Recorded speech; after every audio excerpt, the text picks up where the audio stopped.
Terrified, angry and powerless. That's how the families of Victorian aged care residents are feeling right now. Today, another 10 deaths linked to aged care. That's someone's mum, dad, grandparent. And with more than 1,000 cases linked to 103 facilities across the state, families are panicking.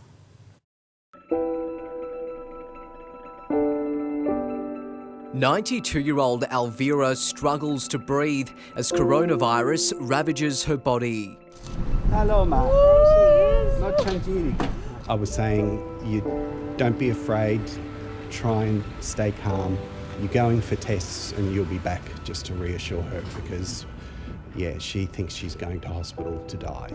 This is as close as her son James Pisano can get. It's absolutely excruciating. We first met James last week as he helplessly watched his frail mum succumb to the virus through a window at her aged care home. Not tanta buona, che ti senti? Finally today, a week after James says he raised the alarm, the nursing home agreed Elvira had suffered a stroke and urgently needed to go to hospital. They were telling me that they believed it was a case of fatigue, not a stroke. James has accused staff at Baptcare Wyndham Lodge of serious mismanagement. And all we keep getting told is unprecedented. Everyone's under stress. The whole sector's, doing it tough. What the hell? What kind of comfort is that? I mean, that's your job. After our first story, Baptcare wrote to families acknowledging allegations we raised would have been concerning and upsetting. The company refused an interview today. It's excruciating because, as I said, it was preventable. It feels like a nightmare that I can't wake up from.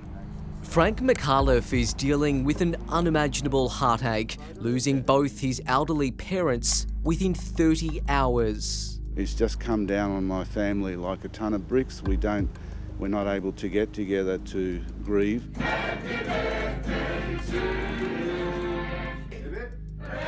His mum Carmen, 92, a resident of Werribee's Glendale Aged Care, and dad Charlie, 87, who contracted the virus in hospital. Both are Maltese World War II survivors who couldn't escape the ferocity of COVID-19. Frank's parents died from unrelated clusters. In the last couple of weeks of his life, my father in hospital relayed to me that what was happening with COVID-19 was worse than what he lived through in World War II. He spent many hours in bomb shelters with his family. In this case, he was totally isolated from his loved ones, and he had to endure this war effectively, sitting without any of his loved ones around him. Frank says he has enormous respect for frontline staff who tried desperately to save his parents. The doctor that rang me about my father, she had heard about my mother the day before, and she'd been looking after my father for a month, and she cried.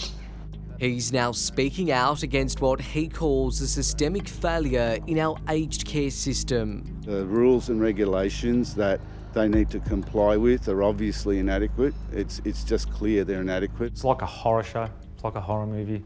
Spiro Demetriou is begging for change. We put him in the facility so he can get cared for through his dementia needs, because we couldn't as a family, and didn't pan out that way, unfortunately.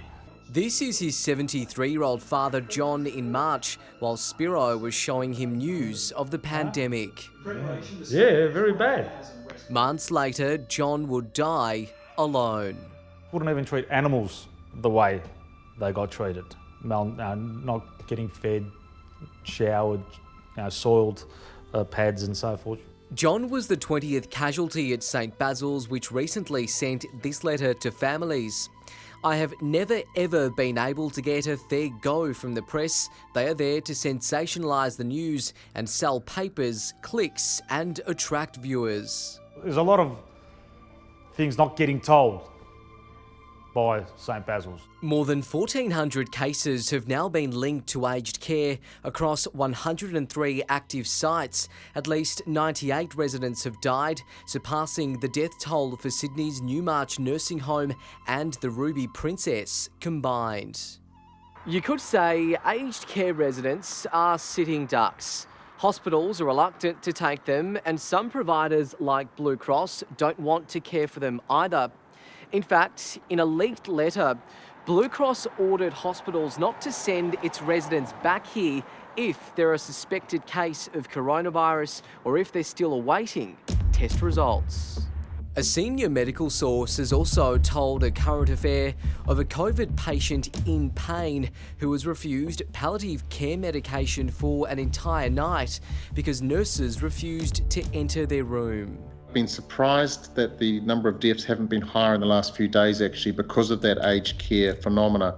Professor Tony Blakely is an epidemiologist from the University of Melbourne. The mask should be having effect now. I'm of the view that the numbers would be even higher had we not been wearing masks. Unless we learn these lessons, we're condemned to repeat history. Blue Cross says it expects all staff to care for residents who test positive. The company's full statement is on our website.